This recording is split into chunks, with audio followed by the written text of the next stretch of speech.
ನಮಸ್ಕಾರ. ಆಡಳಿತ ಮಂಡಳಿ ಸದಸ್ಯರು ಎಲ್ಲರೂ ವೇದಿಕೆಗೆ ಬರಬೇಕಂತ ಕೇಳಿಕೊಳ್ತೇನೆ.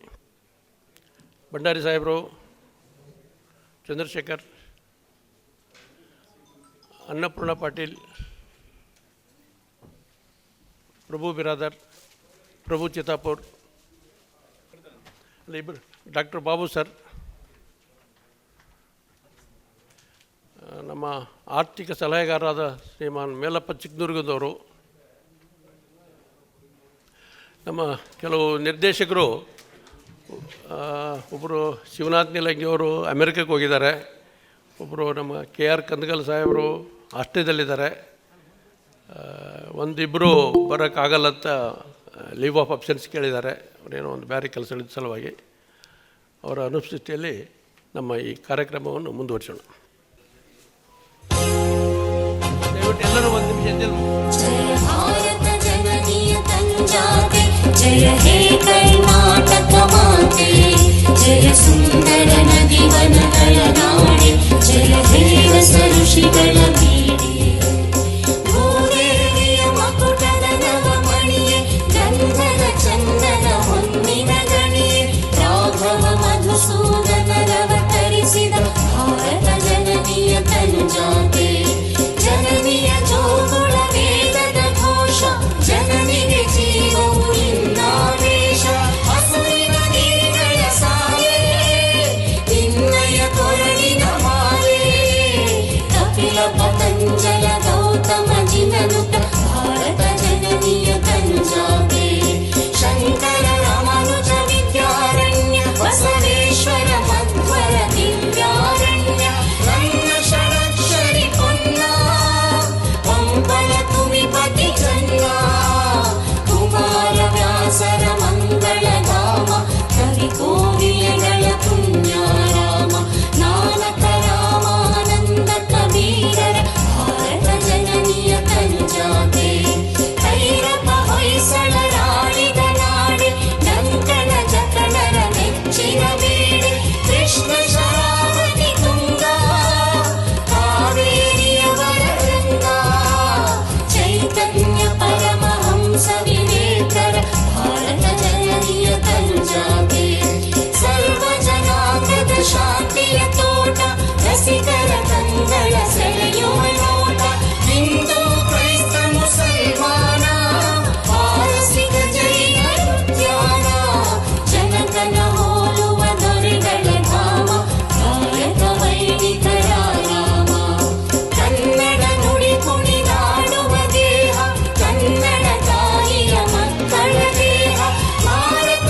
ಜನನಿಯ ತನುಜಾತೆ, ಜಯ ಹೇ ಕರ್ನಾಟಕ ಮಾತೆ, ಜಯ ಹೇ ಕರ್ನಾಟಕ ಮಾತೆ, ಜಯ ಹೇ ಕರ್ನಾಟಕ ಮಾತೆ.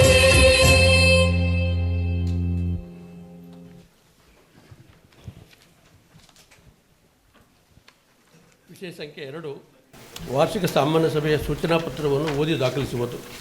ನನ್ನ ಮುಖ್ಯ ಕಾರ್ಯನಿರ್ವಹಣಾಧಿಕಾರಿಗಳಾದ ಮಂಜುನಾಥ್ ಅವರು ನಡೆಸಿಕೊಡ್ಬೇಕಂತ ಕೇಳಿಕೊಡ್ತೀನಿ. ಸೌಹಾರ್ದ ಫೆಡರಲ್ ಮ್ಯಾನೇಜಿಂಗ್ ಡೈರೆಕ್ಟರ್ ಆದ ಶ್ರೀಮಾನ್ ಶರಣಗೌಡರು ಬಂದಿದ್ದಾರೆ. ದಯವಿಟ್ಟು ವೇದಿಕೆಗೆ ಬರಬೇಕಂತ ಕೇಳಿಕೊಡ್ತೀನಿ.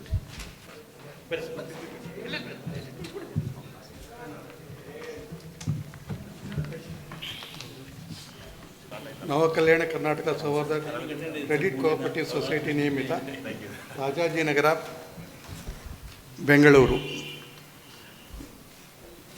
ಈ ದಿನದ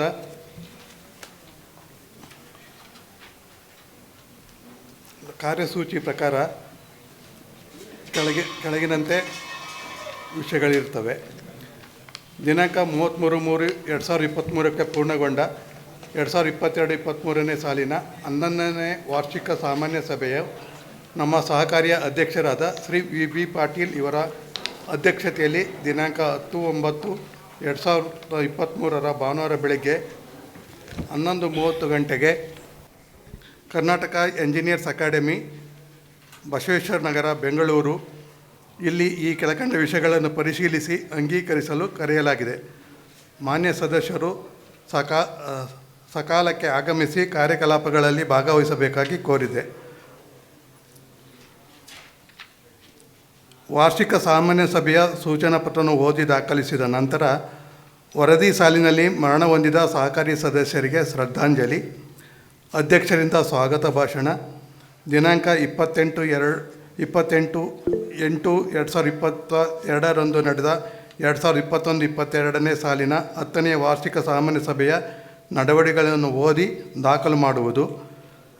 ನಂತರ 2022-23ನೇ ಸಾಲಿನ ಆಡಳಿತ ಮಂಡಳಿ ವರದಿಯ ಮಂಡನೆ ಮತ್ತು ಅನುಮೋದನೆ. ಮುಂದಿನ ವಿಷಯ 2022-23ನೇ ಸಾಲಿನ ಲೆಕ್ಕ ಪರಿಶೋಧಕರಿಂದ ಪರಿಶೀಲಿಸಲ್ಪಟ್ಟ ಲೆಕ್ಕಪತ್ರಗಳ ಪರಿಶೀಲನೆ ಮತ್ತು ಅಂಗೀಕರಿಸುವುದು. 2022-23ನೇ ಸಾಲಿನ ನಿವ್ವಳ ಲಾಭದ ಹಂಚಿಕೆಯನ್ನು ಅನುಮೋದಿಸುವುದು. ನಂತರ 2022-23ನೇ ಸಾಲಿನಲ್ಲಿ ಅಂದಾಜು ವೆಚ್ಚಕ್ಕಿಂತ ಮೇಲ್ಪಟ್ಟ ವೆಚ್ಚವಾಗಿರುವುದನ್ನು ಅನುಮೋದಿಸುವುದು. 2023-24 ಹಾಗೂ 2024-25ನೇ ಸಾಲಿಗೆ ಅಂದಾಜು ಆಯವ್ಯಯವನ್ನು ಅನುಮೋದಿಸುವುದು. 2023-24ನೇ ಸಾಲಿಗೆ ಲೆಕ್ಕ ಪರಿಶೋಧಕರನ್ನು ನೇಮಿಸುವುದು ಹಾಗೂ ಸಂಭಾವನೆಯನ್ನು ನಿಗದಿಪಡಿಸುವುದು. ನಿರ್ದೇಶಕರಿಗೆ ಮತ್ತು ಅವರ ಸಂಬಂಧಿಕರಿಗೆ ನೀಡಿದ ಸಾಲಗಳು ಮತ್ತು ಮುಂಗಡಗಳು ಮತ್ತು ಸುಸ್ತಿ ಸಾಲಗಳು ಯಾವುದಾದರೂ ಇದ್ದಲ್ಲಿ ಸುಸ್ತಿ ಸಾಲಗಳ ವಸೂಲಾತಿಗೆ ಕೈಗೊಂಡ ಕ್ರಮದ ಪರಿಶೀಲನೆ. ವರದಿ ವರ್ಷದಲ್ಲಿ ಸದಸ್ಯರನ್ನು ನೇಮಿಸಿಕೊಂಡಿದ್ದು ಮತ್ತು ಸದಸ್ಯತ್ವ ಹಿಂಪಡೆದ ಬಗೆಗಿನ ಸಂಕ್ಷಿಪ್ತ ವರದಿ. ಸಹಕಾರಿಗೆ ಮುಖ್ಯ ಕಾರ್ಯನಿರ್ವಹಣಾಧಿಕಾರಿ, ವ್ಯವಸ್ಥಾಪಕರು, ಆಂತರಿಕ ಲೆಕ್ಕ ಪರಿಶೋಧಕರು ಹಾಗೂ ಆರ್ಥಿಕ ಸಲಹೆಗಾರರ ಸೇವಾವಧಿಯ ಮುಂದುವರಿಕೆಯ ಅನುಮೋದನೆ. ಇತರ ಸಹಕಾರಿಗಳೊಂದಿಗೆ ಹೊಂದಿರುವ ಸದಸ್ಯತ್ವದ ವರದಿ. ಕಟ್ಬಾಕಿ ಸಾಲಗಳನ್ನು ಏಕಕಂತಿನಲ್ಲಿ ತೀರುವಳಿ ಮಾಡಿರುವ ಕ್ರಮವನ್ನು ಅನುಮೋದಿಸುವುದು. ಸಹಕಾರಿಯ ಬಯಲುಗಳಿಗೆ ತಿದ್ದುಪಡಿ ಪ್ರಸ್ತಾವನೆಗಳ ಅನುಮೋದನೆ. ಆಡಳಿತ ಮಂಡಳಿ ನಿರ್ದೇಶಕರುಗಳ ಅಧ್ಯಯನ ಪ್ರವಾಸವನ್ನು ಅನುಮೋದಿಸುವುದು. NKK ಚಾರಿಟಬಲ್ ಟ್ರಸ್ಟ್ ಎಂಬ ಹೆಸರಿನಲ್ಲಿ ಸಂಘದಿಂದ ಚಾರಿಟಬಲ್ ಟ್ರಸ್ಟನ್ನು ನೋಂದಣಿ ಮಾಡಲು ಅನುಮೋದಿಸುವ ಬಗ್ಗೆ. ಸಹಕಾರಿಯಲ್ಲಿ ಪಿಗ್ಮಿ ಠೇವಣಿ ಯೋಜನೆ ಅನುಷ್ಠಾನಗೊಳಿಸಲು ಅನುಮೋದಿಸುವ ಬಗ್ಗೆ. ಸಹಕಾರಿಯ ಆರ್ಥಿಕ ಬೆಳವಣಿಗೆ ಹಾಗೂ ಅಂದಾಜು ಹೆಚ್ಚಿಸಿಕೊಳ್ಳುವ ದೃಷ್ಟಿಯಿಂದ ಜಂಟಿ ಸಹಭಾಗಿತ್ವದ ಸಹೋದ್ಯಮಗಳಲ್ಲಿ ಭಾಗವಹಿಸಲು ಅನುಮೋದಿಸುವ ಬಗ್ಗೆ. ಅಧ್ಯಕ್ಷರ ಅನುಮತಿಯೊಂದಿಗೆ ಚರ್ಚಿಸಬಹುದಾದ ಇತರ ವಿಷಯಗಳು. ಕೊನೆಯದಾಗಿ ವಂದನಾರ್ಪಣೆ ಇರುವುದು. ಧನ್ಯವಾದಗಳು. ಸಬ್ಜೆಕ್ಟ್ ನಂಬರ್ 3, ವರದಿ ಸಾಲಿನಲ್ಲಿ ಮರಣ ಹೊಂದಿದ ಸಹಕಾರಿ ಸದಸ್ಯರುಗಳಿಗೆ ಶ್ರದ್ಧಾಂಜಲಿ. ಅದರ ವಿವರಗಳನ್ನು ಮುಂದಿನ ತಪ್ಪು ಕೊಡಬೇಕಂತ ಕೇಳಿಕೊಂಡು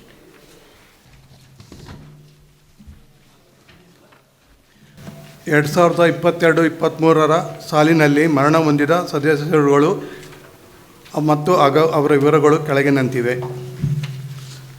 ಶ್ರೀ ಕೆ. ವಿಜೇಂದ್ರರಾವ್. ಶ್ರೀ ವಿಜೇಂದ್ರರಾವ್ ಅವರು 86 ವರ್ಷಗಳನ್ನು ದಾಟಿ ದಿನಾಂಕ 3/1/2023ರಂದು ನಿಧನ ಹೊಂದಿದ್ದು, ನಮ್ಮ ಸಹಕಾರಿಯಲ್ಲಿ ತುಂಬ ವರ್ಷಗಳಿಂದ ಮೆಂಬರ್ ಆಗಿದ್ದರು. ಅವರ ಅಕಾಲಿಕ ಮರಣದಿಂದ ಎಲ್ಲರಿಗೂ ನೋವಾಗಿದೆ. ನಮ್ಮ ಸೊಸೈಟಿ ಪರವಾಗಿ ಅವರಿಗೆ ಶ್ರದ್ಧಾಂಜಲಿಯನ್ನು ಅರ್ಪಿಸುತ್ತೇವೆ. ಶ್ರೀಮತಿ ಜಾನಕಿ ಆರು. ಇವರು 2023ರ ಫೆಬ್ರವರಿ 9ರಂದು ನಿಧನ ಹೊಂದಿದ್ದಾರೆ. ಅವರಿಗೆ 70 ವರ್ಷಗಳಾಗಿತ್ತು.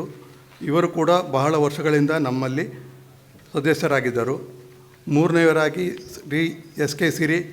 ಇವರು 2023ರ ಮಾರ್ಚ್ 23ರಂದು ನಿಧನ ಹೊಂದಿರುತ್ತಾರೆ. ಇವರು ನಮ್ಮ ಸೊಸೈಟಿಯ ಸೀನಿಯರ್ ಮೋಸ್ಟ್ ಮೆಂಬರ್ ಆಗಿದ್ದರು. ಶ್ರೀ ವಿರೂಪಾಕ್ಷಯ್ಯ HM. ಇವರು 2023 ಜುಲೈ 22ರಂದು ನಿಧನ ಹೊಂದಿದ್ದರು. ಇವರು ಕೂಡ ನಮ್ಮ ಸೊಸೈಟಿಯಲ್ಲಿ ಸೀನಿಯರ್ ಮೋಸ್ಟ್ ಮೆಂಬರ್ ಆಗಿ 78 ವರ್ಷಗಳನ್ನು ದಾಟಿದ ನಂತರ ನಿಧನ ಹೊಂದಿರುತ್ತಾರೆ. ಕೊನೆಯದಾಗಿ ಶ್ರೀ ನಾಗರೆಡ್ಡಿ ಕ್ಯಾದಿಗೆರೆ ಅವರು 5/9/2023ರಂದು ನಿಧನರಾಗಿರುವಂದು ತಿಳಿಸಲು ವಿಷಾದಿಸುತ್ತೇವೆ. ಇವರಿಗೆ 57 ವರ್ಷಗಳಾಗಿದ್ದು, ಇವರು ಪತ್ರಿಕೋದ್ಯಮದಲ್ಲಿ ಅತ್ಯುನ್ನತ ಸೇವೆ ಸಲ್ಲಿಸುತ್ತಾರೆ. ಮೇಲ್ಕಂಡ ಎಲ್ಲ ಮಹನೀಯರುಗಳಿಗೆ ನಮ್ಮ ಸೊಸೈಟಿ ಪರವಾಗಿ ಶ್ರದ್ಧಾಂಜಲಿಯನ್ನು ಅರ್ಪಿಸುತ್ತೇವೆ ಹಾಗೂ ಅವರ ಮೌನಾಚರಣೆ ಮಾಡೋಣ ಅಂಥೇಳಿ ಬೇಡ್ಕೊಳ್ತೇನೆ.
ಎಲ್ಲರಿಗೂ ನಮಸ್ಕಾರ.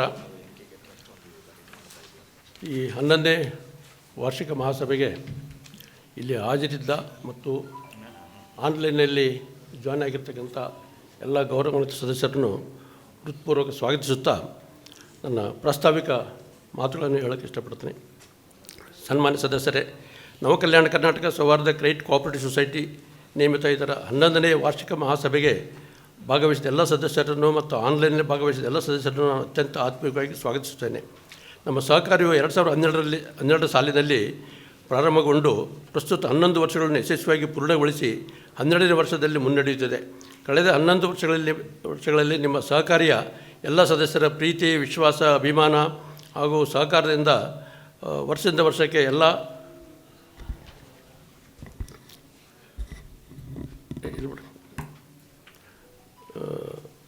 ಉತ್ತಮವಾದ ಬೆಳವಣಿಗೆಯನ್ನು ದಾಖಲಿಸಿದೆ.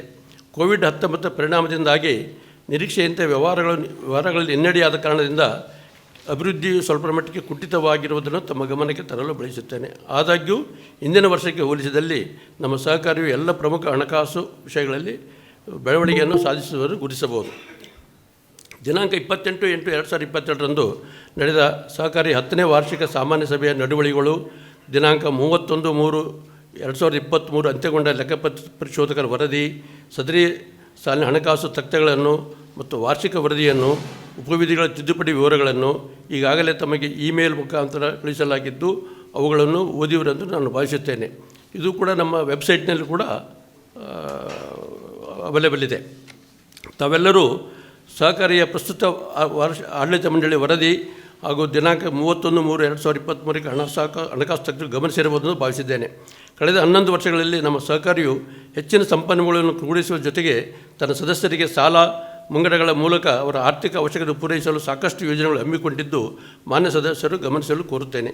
ಈ ಬಗ್ಗೆ ಅಂಕಿಅಂಶಗಳ ವಿವರ ಹಾಗೂ ಟಿಪ್ಪಣಿಗಳನ್ನು ಆಡಳಿತ ಮಂಡಳಿಯ ವರದಿಯಲ್ಲಿ ವಿವರವಾಗಿ ತಿಳಿಸಲಾಗಿದೆ. ಒಟ್ಟಾರೆ ನಮ್ಮ ಸಹಕಾರಿಯ ಷೇರು ಬಂಡವಾಳ, ಠೇವಣಿಗಳು, ಸಾಲಗಳು, ಹೂಡಿಕೆಗಳು, ದುಡಿಯುವ ಬಂಡವಾಳ ಹಾಗೂ ಒಟ್ಟು ವ್ಯವಹಾರದಲ್ಲಿ ಸಕಾರಾತ್ಮಕ ಬೆಳವಣಿಗೆ ಸಾಧಿಸಿರುವುದನ್ನು ಗುರುತಿಸಬಹುದಾಗಿದೆ.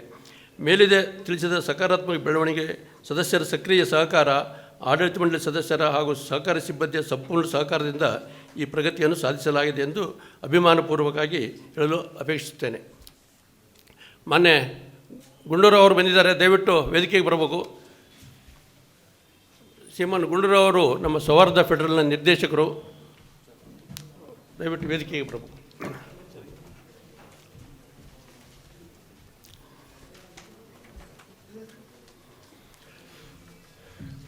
ಬನ್ನಿ ಸರ್. 2022-23 ಸಾಲಿನಲ್ಲಿ ಸಾಲ ವಿತರಣೆಯ ವಿಷಯದಲ್ಲಿ ಸಾಕಷ್ಟು ಮುನ್ನೆಚ್ಚರಿಕೆ ವಹಿಸಲಾಗಿದೆ ಹಾಗೂ ವಸೂಲಾತಿ ಬಗ್ಗೆ ಕಾನೂನು ಕ್ರಮಗಳು ಸೇರಿದಂತೆ ಭಾಳಷ್ಟು ಕ್ರಮಗಳನ್ನು ಕೈಗೊಂಡು ಸಾಲ ಖಾತೆಯನ್ನು ಸುಸ್ಥಿತಿಯಲ್ಲಿಡುವ ಪ್ರಯತ್ನ ಮಾಡಲಾಗಿದೆ ಮತ್ತು ಸತತ ಪ್ರಯತ್ನದಿಂದ ಕೆಲವು ಸಾಲಗಾರರ ಏಕಕಾಲಿಕ ತೀರುವಳಿ ಸಾಲ ವಸೂಲಾತಿ ಮಾಡಿ ಕೆಲ ಸುಸ್ಥಿತಿ ಸಾಲಗಳನ್ನು ಸೂಕ್ತಗೊಳಿಸಲಾಗಿದೆ.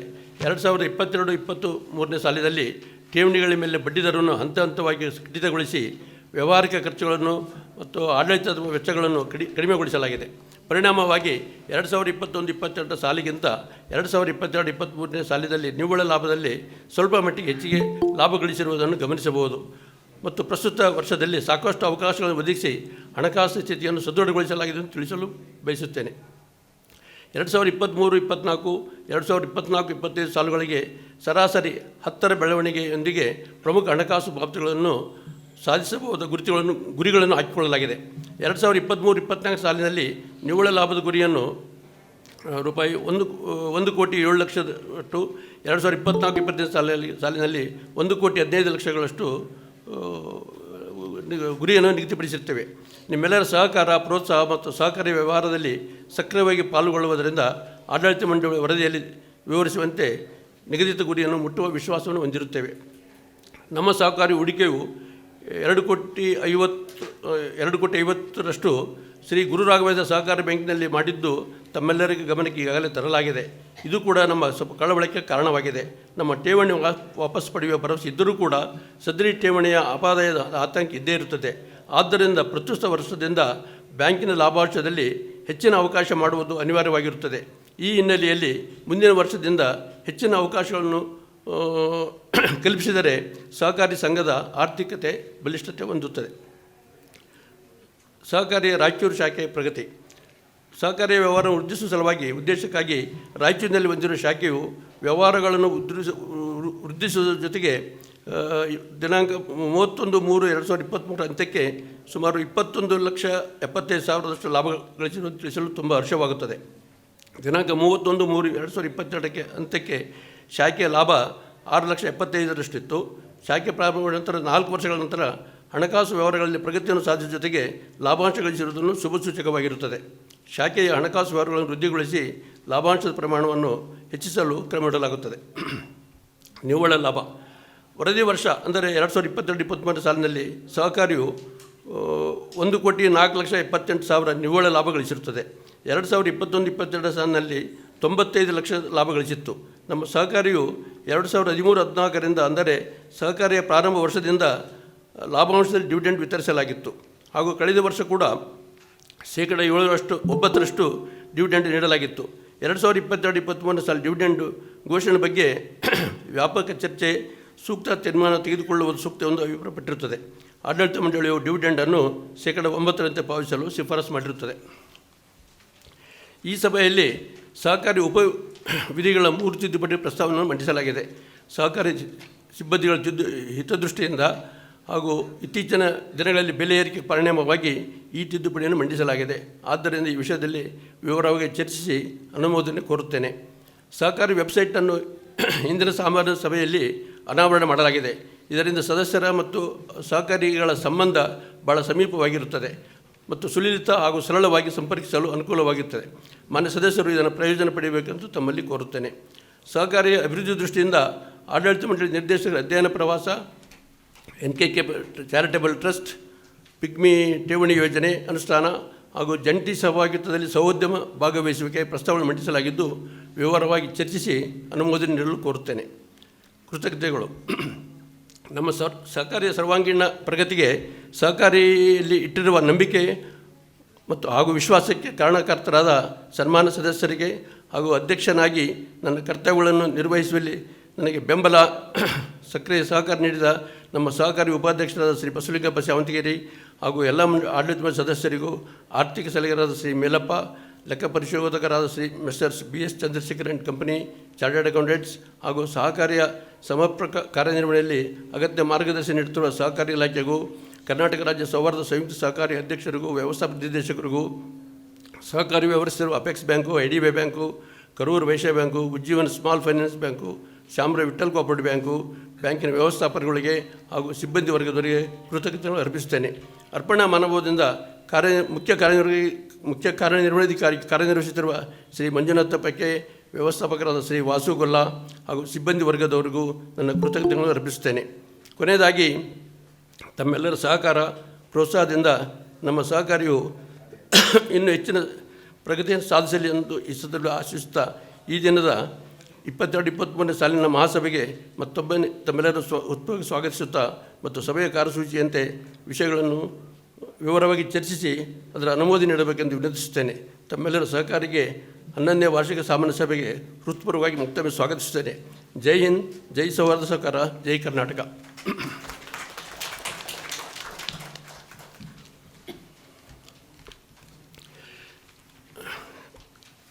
ಕಾರ್ಯ ಪ್ರಾರಂಭ ಮಾಡೋದಕ್ಕಿಂತ ಮುಂಚೆ ನಮ್ಮ ಸಂಯುಕ್ತ ಸಹಕಾರಿಯ ನಮ್ಮ ಬೆಂಗಳೂರು ವಿಭಾಗದ ನಿರ್ದೇಶಕರಾದ ಶ್ರೀ ಗುಂಡೂರನ್ನು ಮತ್ತೊಮ್ಮೆ ಸ್ವಾಗತಿಸ್ತಾ ಮತ್ತು ಶರಣೇಗೌಡರನ್ನು ವ್ಯವಸ್ಥಾಪಕ ನಿರ್ದೇಶಕ ಶರಣೇಗೌಡರು ಕೂಡ ಹೃತ್ಪೂರ್ವಕವಾಗಿ ಸ್ವಾಗತಿಸುತ್ತೇನೆ. ಕಾರ್ಯಸೂಚಿ ಪ್ರಕಾರ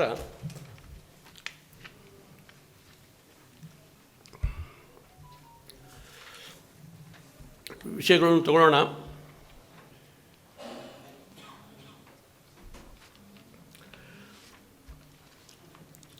ನಾವೊಂದೊಂದು ವಿಷಯಗಳು ತೊಗೊತಾ ಹೋಗ್ತೀನಿ. ದಯವಿಟ್ಟು ಯಾರಾದರೂ ಅದ್ರ ಬಗ್ಗೆ ಆ ವಿಷಯದ ಬಗ್ಗೆ ಇದ್ದರೆ ಮಾತಾಡೋದು. ಕೊನೆಗೆ ಮಾತಾಡೋಕ್ಕಲ್ಲ, ಎಲ್ಲರೂ ಏನು ವಿಷಯ ಮಾತಾಡ್ಬೋದು. ಆ ವಿಷಯಕ್ಕೆ ಸಂಬಂಧಪಟ್ಟಾಗಿದ್ದರೆ ಮಾತಾಡ್ಬೇಕು. ಬನ್ನಿ ಸರ್.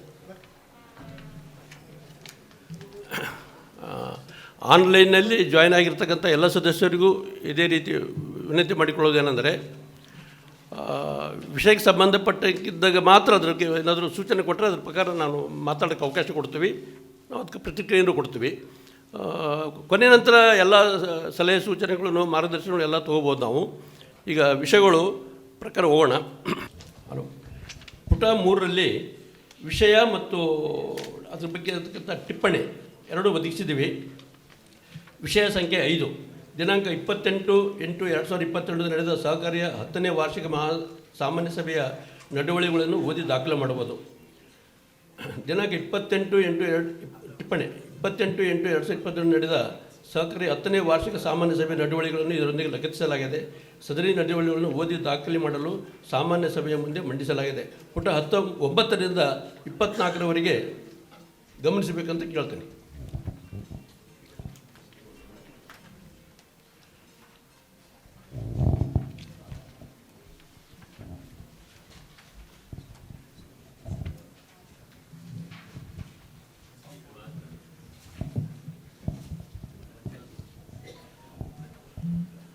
ನಮ್ಮ ಹಿಂದಿನ ಸಭೆಯಲ್ಲಿ ಮಾನ್ಯ ಸದಸ್ಯರು ಒಂದು ಚಾರಿಟೇಬಲ್ ಟ್ರಸ್ಟ್ ಬಗ್ಗೆ ವಿಚಾರ ಎತ್ತಿದರು. ಅದರ ವಿಷಯವನ್ನು ತಂದಿದ್ದೀವಿ, ಸಪ್ರೇಟಾಗಿ ವಿಷಯ ತಂದಿದ್ದೀವಿ. ಅದು ಬಿಟ್ಟರೆ ಮತ್ತೇನಾದರೂ ಅದ್ರ ಬಗ್ಗೆ ಚರ್ಚೆ ಮಾಡೋದು ಏನಾದರೂ ಇದೆಯಾ ಸರ್? ಇದ್ದಿಲ್ಲ ಅಂದರೆ ಅನುಮೋದನೆ ಮಾಡೋಕ್ಕೆ ಒಪ್ಪಿಗೆ ಕೇಳ್ತೀನಿ. ದಯವಿಟ್ಟು ಯಾರಾದರೂ ಒಬ್ಬರು ಸೂಚಿಸಿ ಒಬ್ಬರು ಅನುಮೋದನೆ ಮಾಡ್ಬೇಕಂತ ಕೇಳ್ತೀನಿ.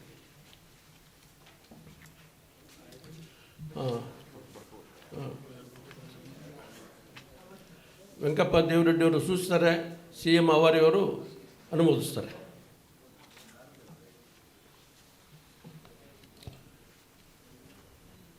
ವಿಷಯ ಸಂಖ್ಯೆ 6, 2022-23 ಸಾಲಿನ ಸಹಕಾರಿ ಆಡಳಿತ ಮಂಡಳಿಯ ವರದಿಯ ಮಂಡನೆ ಮತ್ತು ಅನುಮೋದನೆ. ಪುಟ 25ರಿಂದ 30ರವರೆಗೆ ಇದೆ.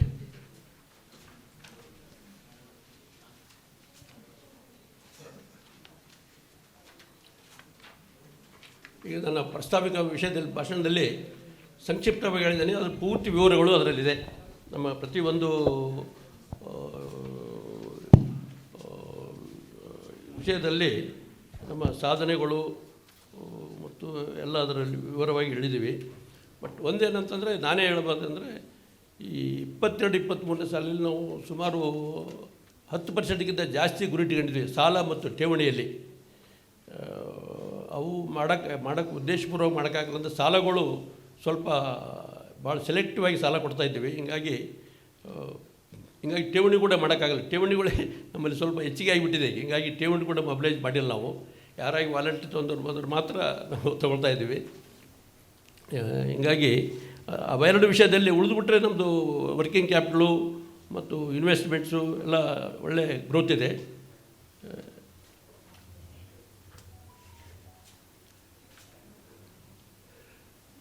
ನಮ್ಮ ಆಡಳಿತ ಮಂಡಳಿಯ ವರದಿಯನ್ನು ಅನುಮೋದಿಸೋಕೆ ಹೇಳ್ಕೊಳ್ತಾ ಇದ್ದೀನಿ. ರುದ್ರಮೂರ್ತಿಯವರು, ಬಾಪಗೌಡರು ಸೆಕೆಂಡ್ ಮಾಡಿದರು. ವಿಷಯ ಸಂಖ್ಯೆ 7, 2022-23 ಸಾಲಿನ ಲೆಕ್ಕ ಪರಿಶೋಧಕರ ಪರಿಶೀಲಿಸಲ್ಪಟ್ಟ ಲೆಕ್ಕಪತ್ರದ ಪರಿಶೀಲನೆ ಹಾಗೂ ಅಂಗೀಕಾರ. 2022-23 ಸಾಲಿನ ಸಹಕಾರಿ ಲೆಕ್ಕ ಪರಿಶೋಧಕರಿಂದ ಪರಿಶೀಲಿಸಲ್ಪಟ್ಟ ಲೆಕ್ಕಪತ್ರದ ಪ್ರತಿಗಳನ್ನು ತಮಗೆ ಈಗಾಗಲೇ ಇಮೇಲ್ ಮುಖಾಂತರ ಸದರಿ ಪರಿಶೀಲಿಸಲ್ಪಟ್ಟ ಪ್ರತಿಗಳನ್ನು ಇದರೊಂದಿಗೆ ಲಗತ್ತಿಸಲಾಗಿದೆ. ಪರಿಶೀಲನೆಗಾಗಿ ಅಂಗೀಕಾರಕ್ಕೋಸ್ಕರ ಸಾಮಾನ್ಯ ಸಭೆಯ ಮುಂದೆ ಮಂಡಿಸಲಾಗಿದೆ. ಪುಟ 31ರಿಂದ 42ರವರೆಗೆ ತಾವು ಗಮನಿಸಬಹುದು.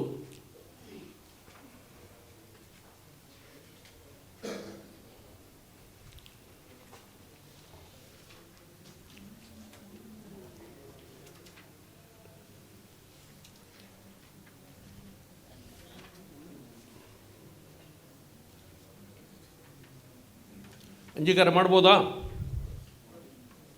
ಚಂದ್ರಶೇಖರ್ ಪಾಟೀಲರು, ಕಾರ್ವಿ.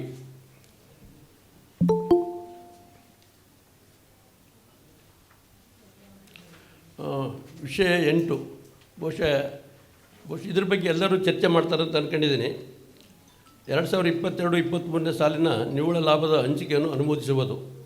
ಸಹಕಾರಿಯು 2022-23 ಸಾಲಿನಲ್ಲಿ 1,04,77,890.26 ನಿವ್ವಳ ಲಾಭ ಗಳಿಸಿದ್ದು, ಅದರ ವಿಲೇವಾರಿಯ ಪಟ್ಟಿಯನ್ನು ಇದರಿಂದ ಲಗತ್ತಿಸಲಾಗಿದೆ. ಸದರಿ ನಿವ್ವಳ ಲಾಭದ ವಿಲೇವಾರಿಯನ್ನು ಮತ್ತು ಶಾಸನಬದ್ಧ ವಿಧಿಗಳನ್ನು ಕಳೆದು ಉಳಿದ ಲಾಭಾಂಶದಲ್ಲಿ ಸದಸ್ಯರಿಗೆ 9%ರಂತೆ ಡಿವಿಡೆಂಡ್ ಪಾವತಿಸುವ ಆಡಳಿತ ಮಂಡಳಿ ಶಿಫಾರಸನ್ನು ಅನುಮೋದಿಸುವುದಕ್ಕೋಸ್ಕರ ವಿಷಯವನ್ನು ಸಾಮಾನ್ಯ ಸಭೆಯಲ್ಲಿ ಮಂಡಿಸಲಾಗಿದೆ.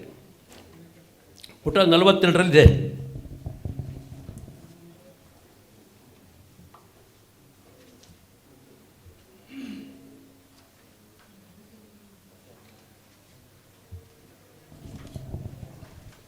ಸುಮಾರು 52% ನಾವು ಸ್ಟ್ಯಾಟ್ಯುಟರಿ ರಿಸರ್ವ್ಸ್ ಇದೆ.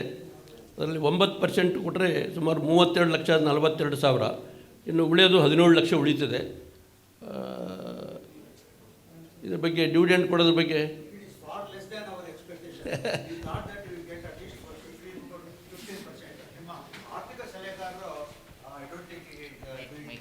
ಇಲ್ಲ ಸರ್, ನಿಮ್ಗೆ ಹೇಳ್ತೇನೆ. If it is single digit, what is the use of having ಸಲಹೆಗಾರರು ಫಾರಿನ್ ಟೂರ್ಸು ಅದು ಇದು ಯಾಕಿರಬೇಕು? ಲಾಸ್ಟ್ ಇಯರ್ 9% ಕೊಟ್ಟು ಈ ವರ್ಷ 9% ಕೊಟ್ಟರೆ ಅಲ್ಲ ಸರ್, ಎಲ್ಲ ಒಂದು ನಿಮಿಷಕ್ಕೆ ಆಯಿತು, ನೀವು ಹೇಳಿದ್ದು ಗೊತ್ತಾಯಿತು. ನಾವು 9% ರೆಕಮೆಂಡ್ ಮಾಡಿದ್ದೀವಿ. 9% ನಾವು ಸಲಹೆ ಮಾಡಿವಿ ಬೋರ್ಡ್ನವರು, ಏನೋ ಕಾರಣ ನಡೆದಿಲ್ಲ. ಈಗ ಏನಾದರೂ ಅದ್ರ ಬಗ್ಗೆ ಏನಾದರೂ ಎಷ್ಟು ಬೇಕಂದ್ರೆ ಈಗ ಮಾತಾಡ್ಬೋದು. ಇದರಲ್ಲಿ ಮಿನಿಮಮ್ 15% ಕೊಡಬೇಕು. Because you got your own ಸಲಹೆಗಾರರೆಲ್ಲ ಇದ್ದಾರೆ.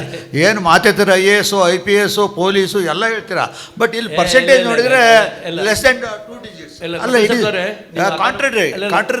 ನೀವು ಆ ಥರ ಮಾತಾಡೋದು ತಪ್ಪಾಗುತ್ತೆ. ತಪ್ಪಾಗಲ್ಲ, ಅಲ್ಲ ತಪ್ಪಾಗುತ್ತೆ. ಪ್ರಾಫಿಟ್ ಬಂದಿರೋದೇ 1,04,00,000. ನೀವು 15% I think you have to reduce your expenditure. ಖಂಡಿತ. You see, one side is income, other side is expenditure. I think more than we eat, we are, this more than our digesting power, we are increasing our eating capacity. ಆ ಥರ ಆಗ್ತಾ ಇದೆ. ಆದ್ದರಿಂದ you have to reduce your expenditure so that you can have more profit. ಈಗ 3 ವರ್ಷ ಮಾಡಿರೋರು 15, 12, 14% ಕೊಡ್ತಾ ಇದ್ದಾರೆ. ನಾಟ್ ದಟ್ ನೀವು ಪಾಪ you have done your best possible duty, but unfortunately double digit ಮಾಡ್ದೇ ಇದ್ದರೆ ಪರ್ಪಸ್ ವಿಲ್ ನಾಟ್ ಸರ್ವ್. ಮುಂದೆ ಯಾರ್ಯಾರು ಮಾತಾಡೋಕ್ಕೆ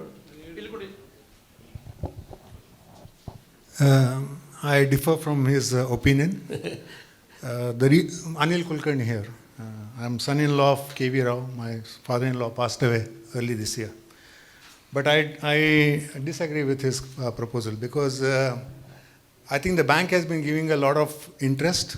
So there is a lot of interest cost as such, apart from the foreign tours. Foreign tours is a small amount, sir. Interest cost is the largest cost for any bank. Secondly, the bank is not really growing as such. If you look at the top line, the interest is earned is not that great, to be honest. The growth is not great. Okay, so I think bank is already, expenditure is quite high in terms of giving the interest. So I think the dividend should be minimized, in my opinion. But whereas, when you conserve the dividend, it should be plowed back into the business and make use of that capital to grow the business. That's my big proposal, because you can increase the interest expenditure to grow your business, reduce dividends. That's my proposal. Yes, sir. Thank you, sir. Sir, ನಮಗೆ ಪಟ್ಟೇಶಪ್ಪನವರಿಗೆ ಅವ್ರು ಯಾವಾಗಲೂ ಪ್ರತಿ ಸಲ ಬಂದಾಗೂ dividend ಕೇಳ್ತಿರ್ತಾರೆ. ನಾವು ಅಲ್ಲಲ್ಲ first of all ನಿಮ್ಮದು concept ತಪ್ಪಿದೆ ರೀ. ಯಾಕಂದರೆ ಟೋಟಲ್ ನಮ್ಮದು 8 ಕೋಟಿ ಆದಾಯ ಇದೆ. ಟೋಟಲ್ ಇಂಟ್ರೆಸ್ಟ್ ಬಂತು, ಇನ್ವೆಸ್ಟ್ಮೆಂಟ್ ಬಂತು, ಎಲ್ಲ ಆದಾಯ ಸೇರಿ 8 ಕೋಟಿ ಇದೆ. ಅದರಲ್ಲಿ 6 ಕೋಟಿ ನಾವು ಇದಕ್ಕೆ ಕೊಡ್ತೀವಿ, ಯಾರಿಗೆ ಇಂಟ್ರೆಸ್ಟ್ಗೆ ಕೊಡ್ತೀವಿ ನಾವು, ಇಂಟ್ರೆಸ್ಟ್ ಆನ್ ಡಿಪಾಸಿಟ್ಸ್.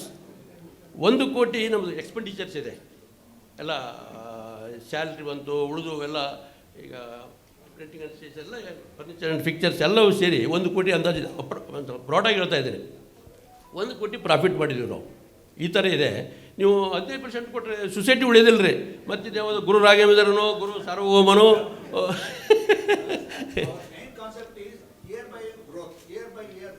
ಪಕ್ಷಿ ನೋಡ ಅಂತ ನಾವು ಕರೆಯೋದೇ ಅದಕ್ಕೋಸ್ಕರ.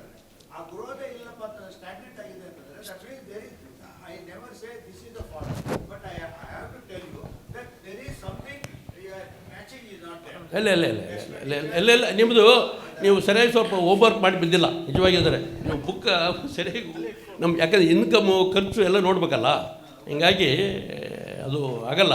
ಬಟ್ ಬಂದಿರೋದೇ 1 ಕೋಟಿ, ನೀವು 15% ಕೊಟ್ಟರೆ ಇರೋದು ಅರ್ಥ ಅದು ಅಲ್ಲ. ಇರಲಿ ಅವರು ಇಲ್ಲ ಏನೇ ಇದ್ದರೂ ಕೂಡ ಇದೇ ಕಾರ್ಯವ್ಯಾಪ್ತಿಯಲ್ಲಿ ಕೆಲಸ ಮಾಡ್ತೀವಿ ನಾವು. ಅದಕ್ಕೆ ನೀವು ನಾವೇನು ಫಾರಿನಿಗೆ ಹೋದರೆ ನಾವು ಬ್ಯಾಂಕ್ ಖರ್ಚಿಂದ ಫಾರಿನಿಗೆ ಹೋಗಿಲ್ಲ ಯಾರು. ಅಲ್ಲ ಒಂದು ವಿಷಯ ತಿಳ್ಕೊಬೇಕು ಪಟ್ಟೇಶಪ್ಪನವರು.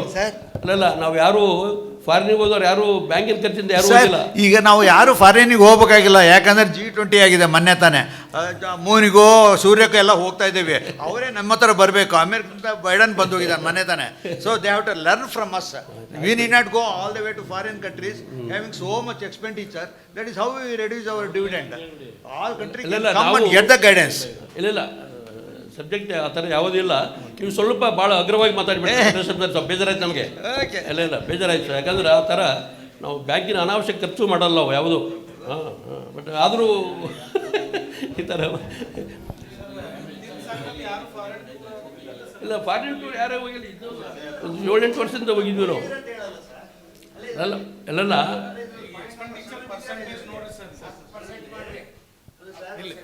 ಆಡಳಿತ ಮಂಡಳಿ ನಿರ್ದೇಶಕರ ಅಧ್ಯಯನ ಪ್ರವಾಸವನ್ನು ಅನುಮೋದಿಸುವುದು. ಅಲ್ಲ ಮುಂದೆ ಬರ್ತದೆ, ಅವಾಗ ಮುಂದೆ ಮಾತಾಡೋದು. ಬೇರೆ ಯಾರು ಮಾತಾಡ್ತೀರಾ? 10%.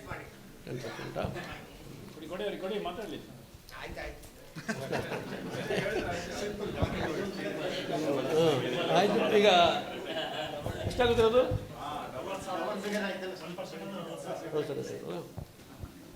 ಆಯಿತು. ಕೊಟ್ಟೆ ಶಬ್ದ ಹೇಳಿದಂಗೆ ಡಬಲ್ ಡಿಜಿಟ್ಟು ಮತ್ತು ಅವರಿವರು ಸೂಚಿಸಿದಂಗೆ 10% ಮಾಡಿ ಡಿವಿಡೆಂಡ್ ಡಿಕ್ಲೇರ್ ಮಾಡೋಣ. ಆಗ್ಬೋದಲ್ರಿ ಕೊಟ್ಟೆ ಶಬ್ದರೇ?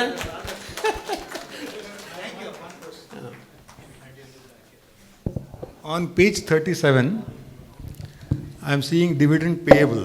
So what is, sorry, I don't understand, I don't read Kannada, sorry for that. But if I see page 37, page 37 has dividend payable. So just for my understanding, what does that mean as compared to the capital? Sir ಹೇಳ್ತೀನಿ sir. ಏನಂತಂದರೆ ನಮ್ಮ ಅನಿಲ್ ಕುಲಕರ್ಣಿ ಅವರು ಈಗ chartered accountant basically ಎಲ್ಲ corporate experience. ಗೌರವ. That is why I agreed for his dividend proposal, because successful companies don't pay dividends, they grow. That's what is important. So sustainability is important for than the dividend payment. That's it. Thank you. Sir dividend payable ಅಂದರೆ ನಮ್ಮಲ್ಲಿ dividend declare ಮಾಡ್ತೀವಿ. ನಮ್ಮಲ್ಲಿ share holders ಇರ್ತಾರೆ, ಅವ್ರದ್ದು share ಇರ್ತದೆ, but ಎಲ್ಲಿ ಕಳಿಸ್ಬೇಕು ಅನ್ನೋದು ಗೊತ್ತಿರಲ್ಲ. It's A liability dividend payable, unclaimed dividend. ಹೌದು ಅದ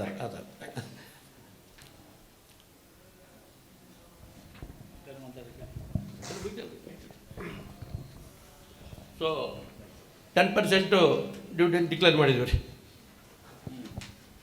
ಸೊ ವಿಷಯ ಸಂಖ್ಯೆ 9, 2022-23 ಸಾಲಿನಲ್ಲಿ ಅಂದಾಜು ವೆಚ್ಚಕ್ಕಿಂತ ಮೇಲ್ಪಟ್ಟ ವೆಚ್ಚವಾಗಿರೋದು ಅನುಮೋದಿಸುವುದು. ಪೇಜ್ 43-45.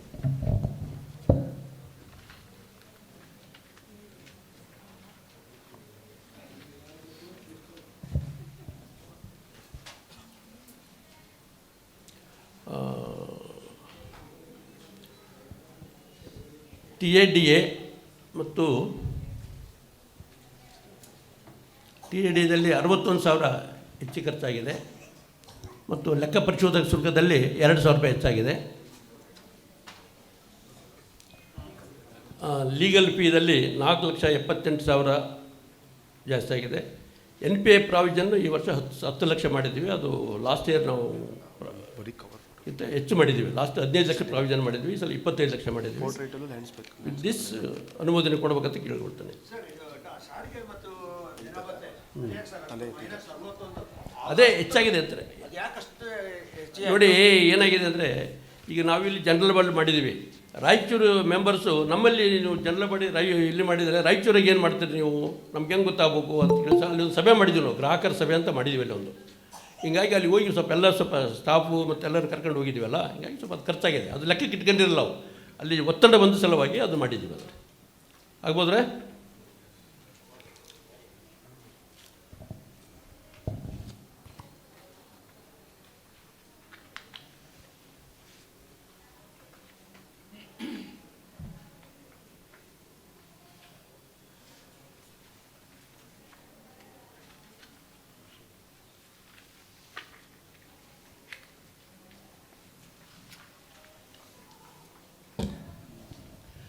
ವಿಷಯ ಸಂಖ್ಯೆ 10 2023-24 ಸಾಲ ಅಂದಾಜು ಆಯವನ್ನು ಅನುಮೋದಿಸುವುದು. ಅದೇ 40 ಪೇಜ್ ನಂಬರ್ 43-45ರಲ್ಲಿದೆ. ಅದೇ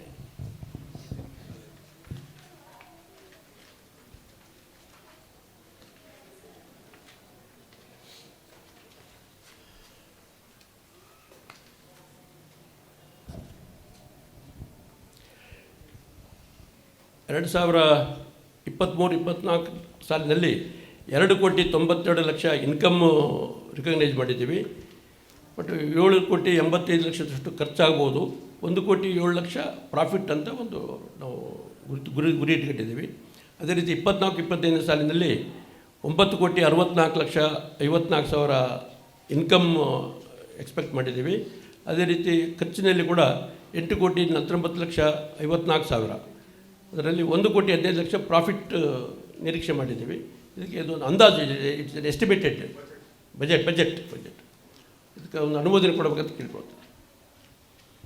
ಅನಿಲ್ ಕುಲಕರ್ಣಿ ಅವರು ಪ್ರಪೋಸ್ ಮಾಡಿದರು, ಜಯಪ್ರಕಾಶ್ ಅವರು ಸೆಕೆಂಡ್ ಮಾಡಿದ್ದಾರೆ.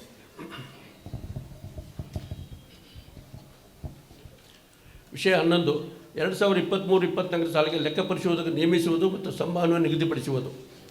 2022-23 ಸಾಲಿನ ಲೆಕ್ಕ ಪರಿಶೋಧಕರಾದ mister Chandrashekar BS and company, memberships number BGU 204488 chartered account ಇವರನ್ನು ₹1,00,000 ಮತ್ತು GST ವಾರ್ಷಿಕ ಸಂಭಾವನೆ ನೀಡಲಾಗಿತ್ತು. ಸದರಿ ಕಂಪನಿ 1 ವರ್ಷ ಲೆಕ್ಕ ಪರಿಶೋಧನೆ ಮಾಡಿರುವುದರಿಂದ ಮುಂದಿನ ವರ್ಷಕ್ಕೆ ಲೆಕ್ಕ ಪರಿಶೋಧನೆ ಅರ್ಹರಿರುತ್ತಾರೆ. ಮುಂದಿನ ವರ್ಷಕ್ಕೆ ಅಂದರೆ 2023-24 ಸಾಲಿಗೆ ಲೆಕ್ಕ ಪರಿಶೋಧನೆ ನೇಮಕ ಮಾಡಿಕೊಳ್ಳಬೇಕಾಗುತ್ತದೆ. ಸರ್ಕಾರವು ಲೆಕ್ಕ ಪರಿಶೋಧಕರು ನೇಮಿಸಿಕೊಳ್ಳುವ ಶ್ರೇಣಿಯನ್ನು ನಿಗದಿಪಡಿಸಿದೆ. ಈ ಕೆಳಕಂಡ ಅನುಮೋದಿತ ಲೆಕ್ಕ ಪರಿಶೋಧಕ ಪಟ್ಟಿಯನ್ನು ಒಬ್ಬರು ನೇಮಿಸಿಕೊಂಡು ಸಂಭಾವನೆಯನ್ನು ನಿಗದಿಪಡಿಸಬಹುದಾಗಿದೆ. ನಾವು 3 ಮಾಡಿದ್ದೀವಿ. ಈ ಚಂದ್ರಶೇಖರ್ ಅವ್ರನ್ನ ಒಬ್ಬ ಚಾರ್ಟರ್ಡ್ ಅಕೌಂಟ್ 2 ವರ್ಷ ಮಾಡ್ಬೋದು ನಮ್ಮಲ್ಲಿ, ನಮ್ಮ ಕಾನೂನು ಪ್ರಕಾರ. ಬಟ್ ಬೈ ಚಾನ್ಸ್ ಅವ್ರನ್ನೇ ನೇಮಕ ಮಾಡ್ತೀವಿ. ಬೈ ಚಾನ್ಸ್ ಯಾವುದೇ ಕಾರಣಕ್ಕೆ ಅವರು ಆಗಲಿಲ್ಲ ಅಂದರೆ ಇನ್ನೊಂದ್ಸಲ ಜನರಲ್ ಬಾಡಿ ಕರೆಯೋದ್ರ ಬದಲಾಗಿ ಪೆನಲ್ ಆಫ್ ನೇಮ್ಸನ್ನು ನಾವು ಅಪಾಯಿಂಟ್ ಮಾಡಿದ್ದೀವಿ, CM ಮಹಾದೇವ್ ಮತ್ತು ದೊಡ್ಡಮನಿ ಆ್ಯಂಡ್ ಅಸೋಸಿಯೇಟ್ಸ್ ಅಂತೇಳಿ. Just a suggestion or other small query here. I see the total amount is 1,18,000.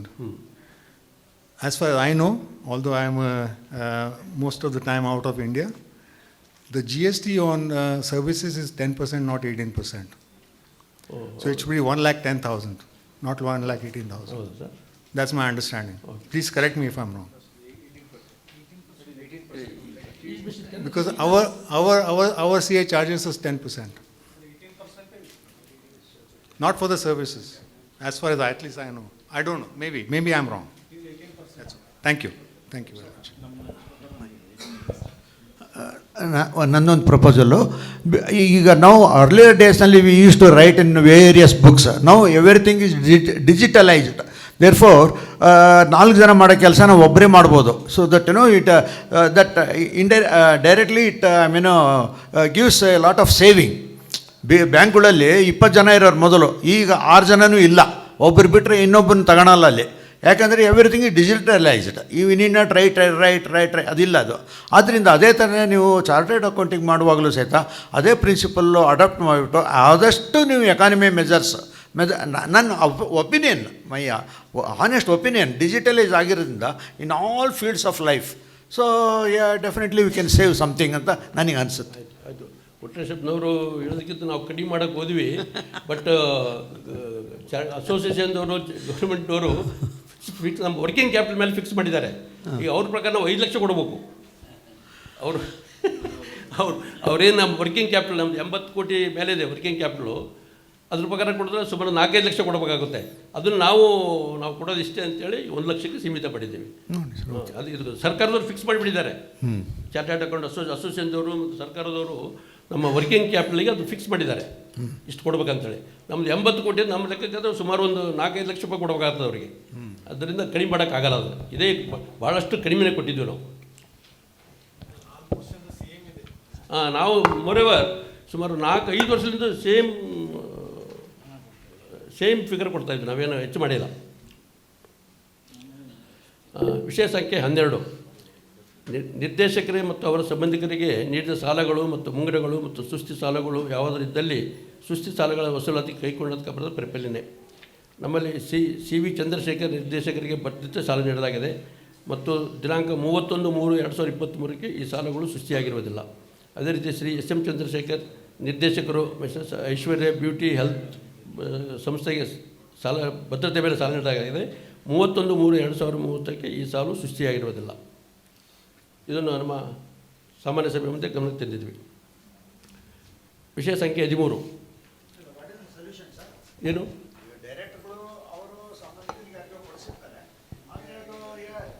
ವಾಪಸ್ ಬಂದಿರಲ್ಲ, ಅವಾಗ what is the course of action you intend? ಅವ್ರನ್ನ ಫಸ್ಟ್ ಡಿಸ್ಕ್ವಾಲಿಫೈ ಮಾಡ್ತೀವಿ ರೀ ಗೋಲ್ಡ್ಲಿಂದ, ಆಮೇಲೆ ಕಾನೂನು ಕ್ರಮ ತಗೋತೀವಿ. ಅವ್ರ ಮಾಡಿದ್ದೀರಾ? ಮಾಡಬೇಕಾ? ಇಲ್ಲಿ ಇವರೇ ಸುಸ್ತಿ ಆಗಿಲ್ಲ ಯಾರು ಇವರು.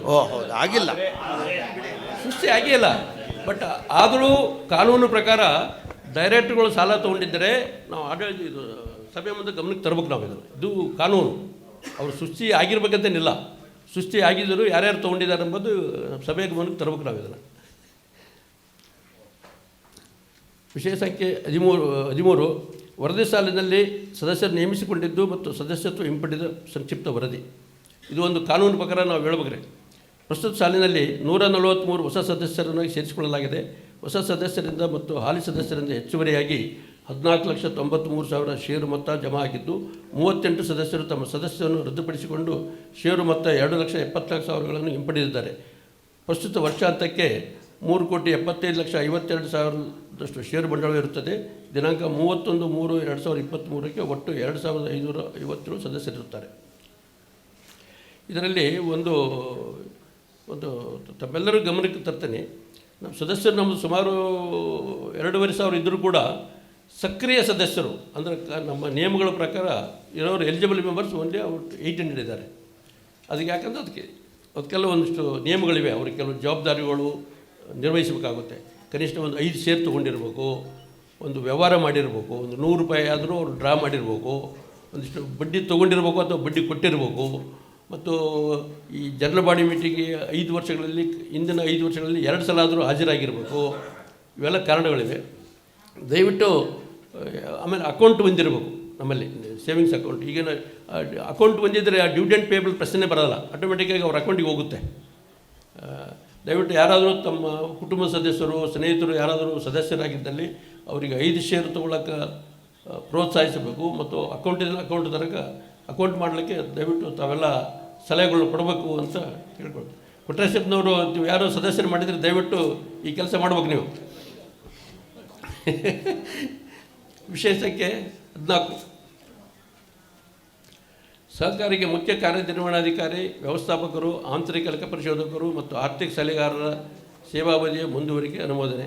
ಇದರಲ್ಲಿ ಮೊದಲೇನು ನಮ್ಮಲ್ಲಿ ಮಂಜುನಾಥಪ್ಪನವರು ಮುಖ್ಯ ಕಾರ್ಯನಿರ್ವಹಣಾಧಿಕಾರಿ, ಅವ್ರನ್ನ ಮಾಸಿಕ ಸೇವಾವಧಿ ಶುಲ್ಕ 30,000ಗಳಿಂದ 32,500 ಹೆಚ್ಚಳ ಮಾಡಿ ನಿಗದಿತ ಸಂಚಾರ ವೆಚ್ಚ 12,500 ಹೆಚ್ಚಳ ಮಾಡಿದೆ. ದಿನಾಂಕ 1/4/2023ರಿಂದ ಮುಂದಿನ 1 ವರ್ಷದವರೆಗೆ ಅವರನ್ನು ಮುಂದುವರಿಕೆ ಅನುಮೋದನೆ ಪಡೆಯಲಾಗಿದೆ. ಅದೇ ರೀತಿ ಮೇಲಪ್ಪ ಇಸಿ ಆರ್ಥಿಕ ಸಲಹೆಗಾರರು, ಇವರು 10,000 ರೂಪಾಯಿ ಮೊದಲಿನ ಪ್ರಕಾರನೇ ಮೊದಲೇನಿತ್ತು ಅದನ್ನೇ ಕೊಟ್ಟು 10,000 ರೂಪಾಯಿಗೆ ಮುಂದುವರಿಸಿದ್ವಿ. ಅದೇ ರೀತಿ ವಾಸುಗೊಲ್ಲ ಇವರು ಕೂಡ ವ್ಯವಸ್ಥಾಪಕರಾಗಿದ್ದಾರೆ. ಅವ್ರನ್ನ 20,000 ಮಾಸಿಕ ವೇತನ ಮತ್ತು 10,000 FT ಥರ ಅದನ್ನು ಕೊಡ್ತಾಯಿದ್ದೀವಿ. ಅದನ್ನು ಅನುಮೋದನೆ ಮಾಡಬೇಕು. ಮತ್ತು ಇಂಟರ್ನಲ್ ಆಡಿಟರ್ ಆಗಿ ನಿರ್ವಹಿಸಿದ ಶ್ರೀಮಾನ್ ಯೂಸುಫ್ ಅವ್ರನ್ನು ಕೂಡ ಸೇವಾ ಗುತ್ತಿಗೆಯನ್ನು ಒಂದು ವರ್ಷ 13,500 ರೂಪಾಯಿಗಳಿಂದ 14,750 ರೂಪಾಯಿಗಳಿಗೆ ಅವ್ರನ್ನ ಏರಿಸಿ ಒಂದು ವರ್ಷದವರೆಗೆ ಅವ್ರನ್ನ ಮುಂದುವರಿಸಬೇಕು. ಅದೇ ರೀತಿ ಸಹಕಾರಿ ರಾಯಚೂರು ಬ್ರಾಂಚ್ನಲ್ಲಿ ಕೂಡ ಅಲ್ಲಿ ಒಬ್ಬರು ನಿವೃತ್ತರಿದ್ದಾರೆ, BA ಪಾಟೀಲ್ ಅಂತೇಳಿ, ಅವ್ರನ್ನ 10,000 ರೂಪಾಯಿ ಸೇವಾ ಗುತ್ತಿಗೆ ಆಧಾರದ ಮೇಲೆ ಅನುಮೋದನೆಗಳನ್ನು ಮಂಡಿಸಲಾಗಿದೆ. Sir, Just one small question, sir. I see the income has gone up by only 20 lakhs from 6.22 crores to 6.43 crores. But the increase in NPA is about 14 lakhs. So most of the increase in the income has gone into the increase in NPA. What's the reason for that? Can you elaborate on that? ಇನ್ನೂ ಸಲ ಹೇಳಿ sir, ಯಾವ page ಯಾವುದು? Okay, I'm looking at the page number 33, where the income from interest, that is, the operational income, is about 20 lakhs more, right? 20 lakh ಜಾಸ್ತಿ ಅಲ್ಲ? 6.22 to 6.43. ಇಲ್ಲ 7. ಇಲ್ಲ, last ಇಯರ್ಗೆ 7,63,00,000ದಿಂದ 8,43,00,000 ಹೋಗಿದೆ. ಸುಮಾರು 80 lakhs. Okay, last year 7,63 lakhs. That's a total. That's the total.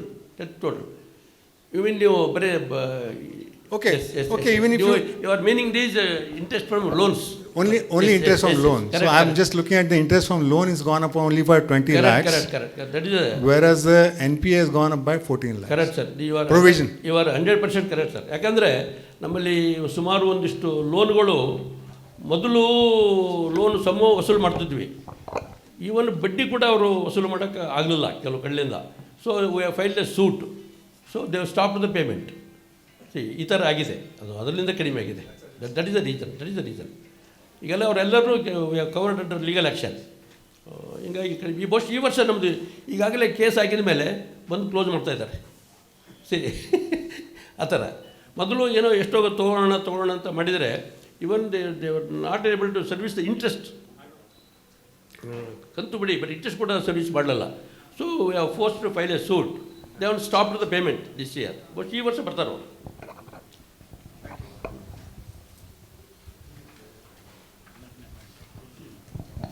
Sir, ವಿಷಯ ಸಂಖ್ಯೆ 14 ಅನುಮೋದನೆ ಬೇಕು. ಚಂದ್ರಶೇಖರ್ ಪಾಟೀಲರು. ಓಕೆ, ಚಂದ್ರಶೇಖರ್. ವಿಷಯ ಸಂಖ್ಯೆ 15 ಇತರ ಸಹಕಾರಿಗಳಿಗೆ ಹೊಂದಿರುವ ಸದಸ್ಯತ್ವ ವರದಿ. ಪ್ರಸ್ತುತ ಹಣಕಾಸು ವರ್ಷದಲ್ಲಿ ನಮ್ಮ ಸಹಕಾರವು ಯಾವುದೇ ಸಹಕಾರಿಯಲ್ಲಿ ಅಥವಾ ಸಹಕಾರ ಸಂಸ್ಥೆಯಲ್ಲಿ ಸದಸ್ಯವನ್ನು ಹೊಂದಿರುವುದಿಲ್ಲ.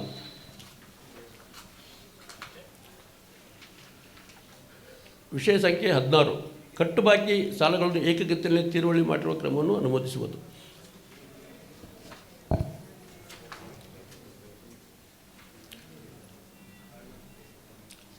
ಒಂದು ಮಾರ್ಟ್ಗೇಜ್ ಲೋನ್ 50 ಲಕ್ಷ ಕೊಟ್ಟಿದ್ದೀವಿ. ಇವರು Manjula SR and Mahesh K ಅಂತೇಳಿ ಇವರು ಸ್ಕೂಲಿನ ಸಲುವಾಗಿ ತೊಗೊಂಡಿದ್ದರು. ಈ ಕೋವಿಡ್ ಪೀರಿಯಡ್ನಲ್ಲಿ ಸ್ಕೂಲು ಕ್ಲೋಸ್ ಆಗಿಬಿಟ್ಟಿತ್ತು. ಸೊ ಆ ಪೀರಿಯಡ್ನಲ್ಲಿ ಬಡ್ಡಿಯಲ್ಲಿ ಸ್ವಲ್ಪ ನಾವು 15% ಚಾರ್ಜ್ ಮಾಡ್ತಿದ್ವಲ್ಲ, ಸ್ವಲ್ಪ ಕಡಿಮೆ ಮಾಡಿ 14 ಏನೋ ಮಾಡಿ ಅದನ್ನು ಕ್ಲೋಸ್ ಮಾಡಿದ್ದೀವಿ. ಅದೇ ರೀತಿ ಆನಂದ್ V ರಾಜೇಶ್ವರಿ, ಇದು ಕೂಡ ಕೋವಿಡ್ ಪೀರಿಯಡ್ನಲ್ಲೇ ಅವರು ಸ್ಟ್ರಕ್ ಆಗಿಬಿಟ್ರಲ್ಲ, ಅದನ್ನು ಏನೋ ಮಾಡಿ ವಸೂಲು ಮಾಡ್ಬೇಕಂತೇಳಿ ನಾವೇನೋ ಲಾಸ್ ಮಾಡ್ಕೊಂಡು ಏನು ಕೊಟ್ಟಿಲ್ಲ, ಸ್ವಲ್ಪ ಆದಾಯನ ಸ್ವಲ್ಪ ಕಡಿಮೆ ಮಾಡಿಕೊಂಡು ಅದನ್ನು ಸೆಟಲ್ ಮಾಡಿದ್ದೀವಿ. ಅದೇ ರೀತಿ ಸತೀಶ್ S, ಇದು ಕೂಡ ಅದೇ ರೀತಿಯೇ ಇವೆಲ್ಲ MGLಗಳು. ಇದು ಈ ಸ್ಯಾಲ್ರಿ ಲೋನ್ ಕೂಡ 2 ಕೇಸಿವೆ. ಎಲ್ಲ ಸೇರಿದರೂ ಏನು ಅಂತ ಏನು ನಮಗೆ 1,35,683 ಎಲ್ಲ ಅಕೌಂಟ್ ಸೇರಿ. ಬಟ್ ಆದರೂ ಏನೇ ಆದರೂ ಕೂಡ ನಾವು ಜನರಲ್ ಬಾಡಿ ಮುಂದೆ ತರಬೇಕಿದ್ದಲ್ಲ, ಇದು ಒಂದು ಅನುಮೋದನೆ ಕೊಡ್ಬೇಕಂತ ಅದು ನಾವು subject approval of general body ಅಂತಲೇ ಕೊಟ್ಟಿರ್ತೀವಿ. ಅದೇನು ದಯವಿಟ್ಟು ಇದೊಂದು ಅನುಮೋದನೆ ಕೊಡ್ಬೇಕಂತ. ಓಕೆ, ಕೊಟ್ರೆ ಶಬ್ದವರು ಒಪ್ಪಿದ್ದಾರೆ.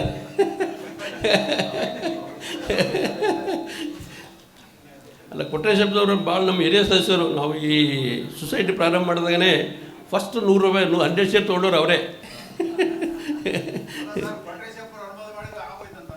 ಇಲ್ಲ ಅಲ್ಲ ಬಟ್ ಆದರೂ ಅವರು ನೀವು ನೋಡಿದ್ರಲ್ಲಿ ಈ ಸಭೆಯಲ್ಲಿ ಅವ್ರಿಂದ ಇಷ್ಟು ಹೊತ್ತು ನಡೆದಿದೆ ಸಭೆ, ಇಲ್ಲಾಂದ್ರೆ ಇನ್ನೂ ಅರ್ಧ ಗಂಟೆ ಮುಂಚೆನೇ ಮುಗಿದೋಗೋದು ಇದು. ವಿಷಯ ಸಂಖ್ಯೆ 17 ಸಹಕಾರಿ ಬಯಲಾಗಳನ್ನು ತಿದ್ದುಪಡಿ ಮಾಡುವ ಬಗ್ಗೆ. ಇದರಲ್ಲಿ ಲಾಸ್ಟ್ ಟೈಮ್ ನಾವು ಕಳಿಸಿದ್ವಿ, ಬಟ್ ಅದು ಯಾವುದೋ ತಾಂತ್ರಿಕ ಕಾರಣಗಳಿಂದ ವಾಪಸ್ ಬಂತು. ನಾವು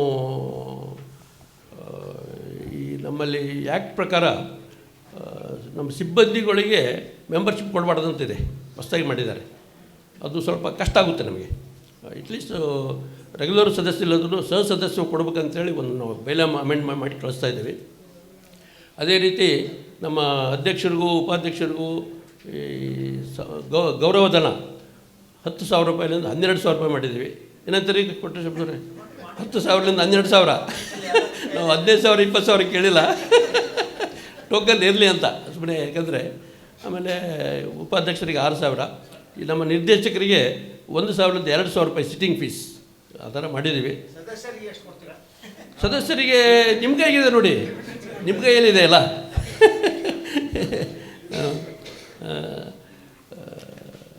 ಇದಕ್ಕೊಂದು ದಯವಿಟ್ಟು ಅನುಮೋದನೆ ಕೊಡಬೇಕಂತ ಕೇಳ್ತಾ ಇದ್ದೀನಿ. ಪುಟ 46 48 ಇದೆ ಡೀಟೇಲ್ಸು. ವಿಷಯ 18 ಆಡಳಿತ ಮಂಡಳಿಯ ನಿರ್ದೇಶಕರು ಅಧ್ಯಯನ ಪ್ರವಾಸ ಅನುಮೋದಿಸುವುದು. ಕೊಟ್ರೇಶಪ್ಪನವ್ರ ವಿಷಯ ಇದು. ಸಹಕಾರಿ ಆಡಳಿತ ಮಂಡಳಿ ನಿರ್ದೇಶಕರುಗಳು ಅತ್ಯಂತ ಕ್ರಿಯಾಶೀಲವಾಗಿ ಕಾರ್ಯನಿರ್ವಹಿಸಲು ಅನುಕೂಲವಾಗುವಂತೆ ಹಾಗೂ ಇತರೆ ದೇಶಗಳಲ್ಲಿ ರಾಜ್ಯಗಳಲ್ಲಿ ಉತ್ತಮ ಸಹಕಾರಿ ಕಾರ್ಯನಿರ್ವಹಣೆ ಬಗ್ಗೆ ಅಧ್ಯಯನ ನಡೆಸಿ ನಮ್ಮ ಸಹಕಾರಿಯಲ್ಲಿ ಪರಿಣಾಮಕಾರಿ ಅಳವಡಿಸುವ ಉದ್ದೇಶದಿಂದ ವಿದೇಶ ಸ್ವದೇಶ ಪ್ರವಾಸವನ್ನು ಏರ್ಪಡಿಸಲು ಯೋಜಿಸಲಾಗಿದೆ. ಈ ಅಧ್ಯಯನ ಪ್ರವಾಸಕ್ಕಾಗಿ 2022-23 ಸಾಲಿನಲ್ಲಿ 5 ಲಕ್ಷ ಅವಕಾಶ ಕಲ್ಪಿಸಿದ್ದೀವಿ. ಇದನ್ನು ಆಡಳಿತ ಮಂಡಳಿಯ ಅನುಮೋದಿಸಿದ್ದು ಸಾಮಾನ್ಯ ಸಭೆಯ ಅನುಮೋದನೆ ಕೋರಲಾಗಿದೆ. ನಾವು ಈ ಬಿಗಿನಿಂಗ್ನಲ್ಲಿ ಯಾವುದೊಂದು ಶ್ರೀಲಂಕಾ ಟ್ರಿಪ್ ಮಾಡಿದ್ವಿ. ಬಹುಶಃ ಆನಂತರ ನಾವು ಮಾಡಿಲ್ಲ, ಯಾಕಂದರೆ ಏನೇನೋ ಪ್ರಾಬ್ಲಮ್ ಆದವು. ಈಗ ನಮ್ಮಲ್ಲಿ ಗುಜರಾತ್ನಲ್ಲಿ ಕೋಆಪ್ರೇಟಿವ್ ಮೂವ್ಮೆಂಟು ಚೆನ್ನಾಗಿದೆ ಅಂತೆ, ಸ್ವಲ್ಪ ಅದೊಂದು ಅಧ್ಯಯನ ಮಾಡೋಣ ಅಂತ ಒಂದು ತಲೆಗೆ ಬಂದಿದೆ. ಅದು ದಯವಿಟ್ಟು ಇದಕ್ಕೆ ಒಂದು ಅನುಮೋದನೆ ಕೊಡ್ಬೇಕಂತ ಕೇಳ್ತೀವಿ. ಈಗ ನಾನು ಹೇಳಿದ್ರು ಬಾಂಗ್ಲಾದೇಶನಲ್ಲಿ ಅವನು ಅಫ್ರಾಲ್ ಕೋಆಪರೇಟಿವ್ ಸೊಸೈಟಿ ಮಾಡಿಬಿಟ್ಟು ನೋಬೆಲ್ ಪ್ರೈಸ್ ತಗೊಂಡ. ಅವನು ಯಾವ ಫಾರಿನ್ ಟ್ರಿಪ್ಪು ಹೋಗಿರಲಿಲ್ಲ. ಹಂಗಿರುವಾಗ ನಾವು 20ನೇ ಶತಮಾನದಲ್ಲಿ 21ನೇ ಶತಮಾನದಲ್ಲಿ ನಾವು ಚಂದ್ರಗ್ರಹ ಸೂರ್ಯಗ್ರಹಕ್ಕೆಲ್ಲ ಓಡಾಡ್ತಾ ಇದ್ದೇವೆ. ನೀವು ಹೋಗ್ಬಿಟ್ಟು ಎಲ್ಲೋ ಗುಜರಾತಿಗೆ ಹೋಗ್ಬಿಟ್ಟು ಮೋದಿ ಹತ್ರ ಹೋಗ್ಬಿಟ್ರೆ ಉಪಯೋಗ ಇಲ್ಲ. ಬೇಡ, ಇಲ್ಲಿ ನೀವು ಮಾಡ್ಕೊಳ್ಳಿ ನೀವು. ಅಲ್ಲ ಬೇಡ sir, I don't think it is. I feel so. ಇಲ್ಲ ಕೊಟ್ರೇಶಪ್ಪನವರೇ, ನಿಮ್ಮ ವಾದ ಮತ್ತು ಇದು ಎಲ್ಲ ಭಾಳ ತಪ್ಪಿದೆ. ವಾಸ್ತವಿಕಗಿಂತ ಸರಿ ಕೂಡ ಇಲ್ಲ. ಯಾಕಂದರೆ ಈಗ ನಾವೇನು ತಗೊಂಡು ಕೆಲಸ ಮಾಡ್ತೀವಿ ಹೇಳ್ರಿ ಇಲ್ಲಿ. ಒಂದು ಕಲಿಬೇಕು, ನೋಡಬೇಕು, ಮಾಡ್ಬೇಕು ಅನ್ನೋ ದೃಷ್ಟಿಯಿಂದ ಮಾಡ್ತೀವಿ. ಇದಕ್ಕೆ ನೀವು ಎನ್ಕರೇಜ್ ಮಾಡ್ಬೇಕು.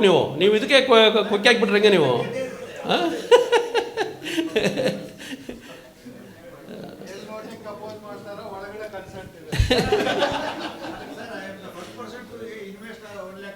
ಹೌದು. ಬಟ್ ಆದರೂ ನಮಗೆ ಇನ್ನೂ ಉತ್ತೇಜನ ಕೊಡ್ಬೇಕು ನೀವು. ದಯವಿಟ್ಟು ಇದು ಅನುಮೋದನೆ ಕೊಡ್ಬೇಕು ಸರ್. ಹಾಂ ಆಯ್ತು ಸರ್, ಥ್ಯಾಂಕ್ ಯು. ಇನ್ನೂ ಒಂದು ವಿಷಯ ಸಂಖ್ಯೆ 19 ನಮ್ಮ ಹಿಂದಿನ ಸಾಮಾನ್ಯ ಸಭೆಯಲ್ಲಿ ಕೆಲವು ಸದಸ್ಯರು ಮಾತಾಡಿದರು. ಬರೀ ಡಿಪಾಯಿಟ್ ಅಂತೀರಿ, ಸಾಲ ಕೊಡ್ತೀರಿ, ಬೇರೆ ಏನು ಚಟುವಟಿಕೆ ಇಲ್ಲ ನಿಮ್ಮದು, ಸಮಾಜ ಸೇವೆ ಚಟುವಟಿಕೆಗಳು ಏನೂ ಇಲ್ಲ, ಏನಾದರೂ ಮಾಡಬೇಕು ಅಂತ ಒಂದು ಸಲುವಾಗಿ ನಮ್ಮ ಸಹಕಾರಿಗಳಲ್ಲಿ ಒಂದು ಇದಿದೆ, ಕೆಲವು ಕಡೆ ಒಂದು ಒಳ್ಳೆ ಸಕ್ಸಸ್ಫುಲ್ ಆಗಿದೆ. ಅದೇ ರೀತಿ ಒಂದು in principle NKK charitable trust ಹೆಸರಿನಲ್ಲಿ, ಅಂದರೆ ನವಕಲ್ಯಾಣ ಕರ್ನಾಟಕ ಚಾರಿಟೇಬಲ್ ಟ್ರಸ್ಟ್ ಹೆಸರಿನಲ್ಲಿ ಸಂಘದ ಚಾರಿಟೇಬಲ್ ಟ್ರಸ್ಟ್ ನೋಂದಣಿ ಮಾಡಲು ಅನುಮೋದಿಸುವ ಬಗ್ಗೆ. ಇದರಿಂದ ನಾವು ಕೆಲವು ಸಾಮಾಜಿಕ ಚಟುವಟಿಕೆಗಳನ್ನು ಮಾಡ್ಬೋದು. ಆಮೇಲೆ ಬೇರೆ ಈವನ್ ಅದಕ್ಕೆ ನಾವು ಡೊನೇಷನ್ ತೊಗೋಬೋದು. ಈಗ ನಮ್ಮ ಸೊಸೈಟಿ ಡೊನೇಷನ್ ತೊಗೊಳಕ್ಕಾಗಲ್ಲ. ಆ ಟ್ರಸ್ಟಿಗಾದರೆ ಡೊನೇಷನ್ ತೊಗೊಂಡು ಅದು ಚಟುವಟಿಕೆಗಳಿಗೆ ಬಡ ವಿದ್ಯಾರ್ಥಿಗಳಿಗೆ ಒಳ್ಳೊಳ್ಳೆ ಅಡಾಪ್ಟ್ ಮಾಡ್ಕೊಂಡು ನಮ್ಮ ಬೈಲಾದಲ್ಲಿದೆ. ಅಡಾಪ್ಟ್ ಮಾಡ್ಕೊಂಡು ಕಂಪ್ಲೀಟ್ ಖರ್ಚು ವೆಚ್ಚಗಳನ್ನು ಕೂಡ ನೋಡ್ಬೇಕಂತಿದೆ. ಬಟ್ ಅದಕ್ಕೆ ದುಡ್ಡು ಬೇಕು. ಎಲ್ಲ ಡಿವಿಡೆಂಡ್ ಡಿಕ್ಲೇರ್ ಮಾಡಿಬಿಟ್ರೆ ದುಡ್ಡೇ ಇರೋಲ್ಲ ಅದರಲ್ಲಿ. ಕೊಟ್ರೇಶಪ್ಪನವರು ಅವೆಲ್ಲ ಎಂಪ್ಲಾಯಿ ಸೊಸೈಟಿ ರೀ. ಆಮೇಲೆ ಭಾಳ ಹಳೆಯ ಸೊಸೈಟಿಗಳು. ಅವ್ರ ಬ್ಯಾಲೆನ್ಸ್ ಶೀಟ್ ನೋಡ್ಬೇಕು ನೀವು. ಆದಾಯ ಎಷ್ಟು ಬರ್ತದೆ, ಸ್ಟ್ಯಾಟ್ಯೂಟರಿ ರಿಸರ್ವ್ಸ್ ಎಷ್ಟು ಹೋಗ್ತದೆ, ಉಳಿದ್ರಲ್ಲಿ ಇಲ್ಲ ಯಾರೂ ಇಲ್ಲರಿ. ನಾವು ಮಾಡ್ತೀವಿ ಸರ್, ನಾವು ಮಾಡ್ತೀವಿ. ನಾವು ಮಾಡ್ತೀವಿ, ನಾವು ಮಾಡ್ಬೇಕಂತಿದೆ. ಇಲ್ಲ, ನಾವು ಮಾಡ್ಬೇಕಂದ್ರೆ ದುಡ್ಡು ಬೇಕು ಅದರಲ್ಲಿ. ಹಿಂಗಾಗಿ ಹಾಂ, ಹೌದೌದು, ಆ ಥರ ಮಾಡ್ಬೋದು. ಏನಾದರೂ ಕಾರ್ಯಕ್ರಮಗಳು ಮಾಡ್ಬೋದು. ಇಲ್ಲಿ ಸೊಸೈಟಿ ಕಾರ್ಯವ್ಯಾಪ್ತಿಯಲ್ಲಿ ಭಾಳ ಕಡಿಮೆ ಆಗುತ್ತೆ. ಆದ್ದರಿಂದ ಅದೊಂದು ಟ್ರಸ್ಟ್ ನೋಂದಣಿ ಮಾಡೋಕ್ಕೆ ಅದ್ರ ಮುಂದೆ ಅದ್ರದ್ದು ಡಿಟೇಲು ನಿಮಗೆ ಮುಂದಿನ ಸಭೆಯಲ್ಲಿ ತರ್ತೀವಿ. ಅದನ್ನು ಏನೇನು ಕಾರ್ಯಕ್ರಮಗಳು ಹಾಕಿಬೇಕು, ಏನು ಕತೆ ಅನ್ನೋದ್ರ ಬಗ್ಗೆ. ಹ್ಞೂ,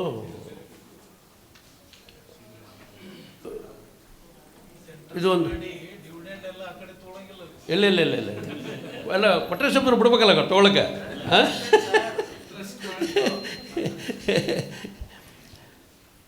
ವಿಷಯ ಸಂಖ್ಯೆ 20, ಸಹಕಾರಿಯಲ್ಲಿ ಪಿಗ್ಮಿ ಠೇವಣಿ ಯೋಜನೆ ಅನುಷ್ಠಾನಗೊಳಿಸುವ ಬಗ್ಗೆ. ನಾವು ಬೆಂಗಳೂರಲ್ಲಿ ಪಿಗ್ಮಿ ಮಾಡಿಲ್ಲ ಇದುವರೆಗೂ, ಬಟ್ ರಾಯಚೂರಲ್ಲಿ ಮಾಡಬೇಕಂತ ಒಂದು ಅಪೇಕ್ಷೆ ಬಂದಿದೆ. ಅಲ್ಲಿ ಲೋಕಲ್ ಕೂಡ ಸಣ್ಣ ಸಣ್ಣ ವ್ಯಾಪಾರಸ್ಥರು ನಮಗೆ ತಿಂಗಳ ಕಟ್ಟೋದಾಗಲ್ಲ, ದಿವಸ ಕಟ್ತೀವಿ ಏನೋ ಬಂದಿವೆ.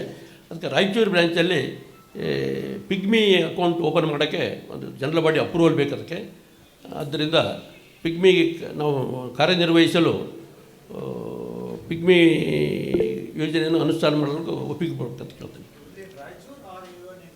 ಬೆಂಗಳೂರಿಗೆ ಮಾಡೋದಿಲ್ಲ ಸರ್, ವಯಬಲ್ ಆಗಲ್ಲ, ಬೆಂಗಳೂರಿಗೆ ಆಗಲ್ಲ, ರಾಯಚೂರಿಗೆ ಮಾತ್ರ. ಬಟ್ ಏನೇ ಮಾಡಬೇಕಾದ್ರೂ ನಿಮ್ಮ ಒಪ್ಪಿಗೆ ಬೇಕು, ಅದ್ರ ಸಲುವಾಗಿ. ಹೌದೌದು, ಇಲ್ಲ ಈಗೆಲ್ಲ ಭಾಳ ಇಂಪ್ರೂವ್ಮೆಂಟ್ ಆಗಿದೆ. ಪಿಗ್ಮಿ ಕಟ್ಟಿದ ಕೂಡಲೇ ಬ್ಯಾಂಕಿಗೆ ರಿಫ್ಲೆಕ್ಟ್ ಆಗಿಬಿಡ್ತದೆ ಈಗ. ಬಟ್ ಆದರೂ ತೊಂದರೆಗಳಿದೆ. ಅದಕ್ಕೆಲ್ಲ ನಾವು ಸ್ಟಾಫನ್ನು ಎಲ್ಲ ರೆಡಿ ಮಾಡಿ ಇದು ಮಾಡ್ತೀವಿ. ಆಮೇಲೆ ವಿಷಯ 21, ಸಹಕಾರಿ ಆರ್ಥಿಕ ಬೆಳವಣಿಗೆ ಆದಾಯಿಸಿಕೊಳ್ಳುವ ದೃಷ್ಟಿಯಿಂದ ಜಂಟಿ ಸಹಭಾಗಿತ್ವದಲ್ಲಿ ಸಹೋದ್ಯಮಗಳನ್ನು ಭಾಗವಹಿಸುವ ಅನುಮತಿಸುವ ಬಗ್ಗೆ. ಈ ಸಹೋದ್ಯಮ ಅಂದರೆ ಈಗ ನಾವೇನು ಮಾಡೋಕ್ಕಾಗೋದಿಲ್ಲ. ಇಲ್ಲಿ ಡಿಪಾಸಿಟ್ ತೊಗೊತೀವಿ ಮತ್ತು ಇದು ಮಾಡ್ತೀವಿ. ಈಗ ಯಾರಾದರೂ ಈಗ ಅನಿಲ್ ಕುಲಕರ್ಣಿಯವ್ರಂತ ಆಗ್ಬೋದು, ಕೊಟ್ಟೇಶಬ್ದವ್ರಂತ ಆಗ್ಬೋದು, ಏನಾದರೂ ಒಂದು ಕಂಪ್ನಿ ಮಾಡ್ತೀವಿ, ನಿಮಗೆ ಶೇರು ಹಾಕಿ ನೀವು ಅಂತ ಬಂದರೆ ಅವಾಗ ನಾವು ವಿಚಾರ ಮಾಡ್ಬೋದು. ಈಗ ನಿಮ್ಗೆ ಒಪ್ಪಿಗೆ ಕೊಟ್ಟರೆ ಮಾತ್ರ ಮಾಡೋಕ್ಕೆ ಸಾಧ್ಯತೆ. ಅದು ಸಹೋದ್ಯಮದಲ್ಲಿ ಪಾಲ್ಗೊಳ್ಳಲು ಶೇರ್ ಹೋಲ್ಡರ್ ಆಗಿ, ಅದು ಯಾವುದೇ ಪೂರ್ತಿ ಅಲ್ಲ, ಅವರೊಂದು 5 ಲಕ್ಷ 10 ಲಕ್ಷ ಶೇರ್ ಹಾಕಿ ನೀವು ಅಂತ ಹೇಳ್ತಾರೆ. ನಮ್ಗೆ ಸರಿಯಾಗಿ ಕಂಡಾಗ ಅಲ್ಲಿ ಇನ್ವೆಸ್ಟ್ ಮಾಡ್ಬೇಕಂತ ಒಂದಿದೆ. ಈಗ ಒಂದು ಪ್ರಪೋಸಲ್ ಕೂಡ ಬಂದಿದೆ ನಮಗೆ.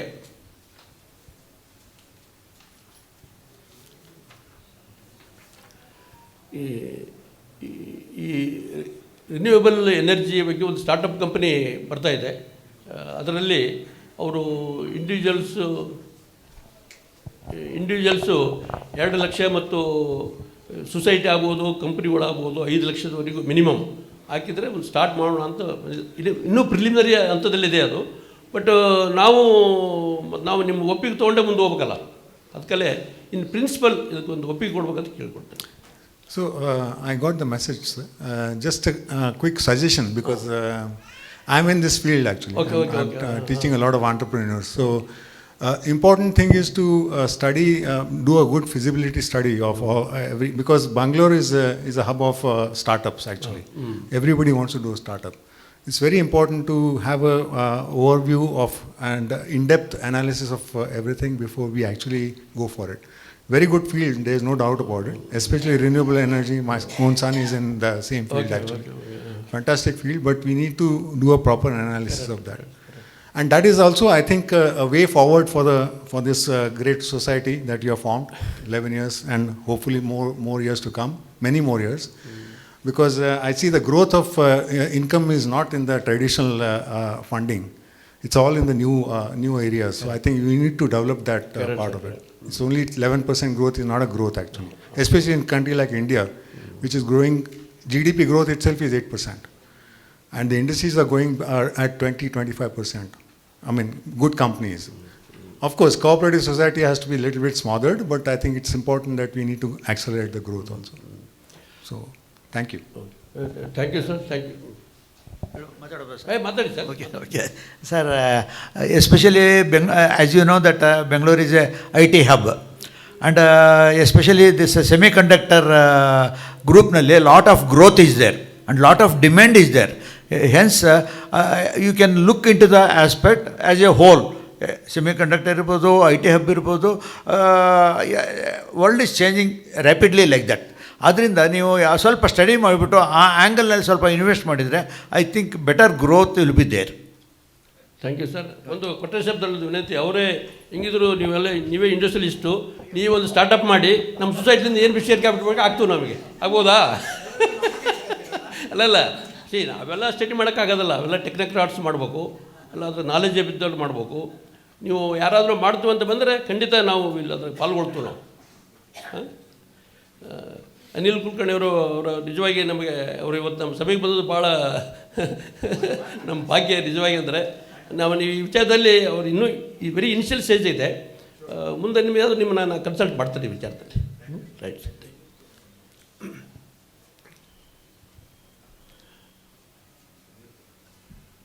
ಸೊ ಅಪ್ರೂವಲ್ ಕೊಟ್ರೆ ಶಬ್ದವರು ಸುಬ್ರಹ್ಮಣ್ಯಂ ಅವರು. Okay okay, thank you. ಈಗ ಯಾವುದು ವಿಷಯ ಇದೆ?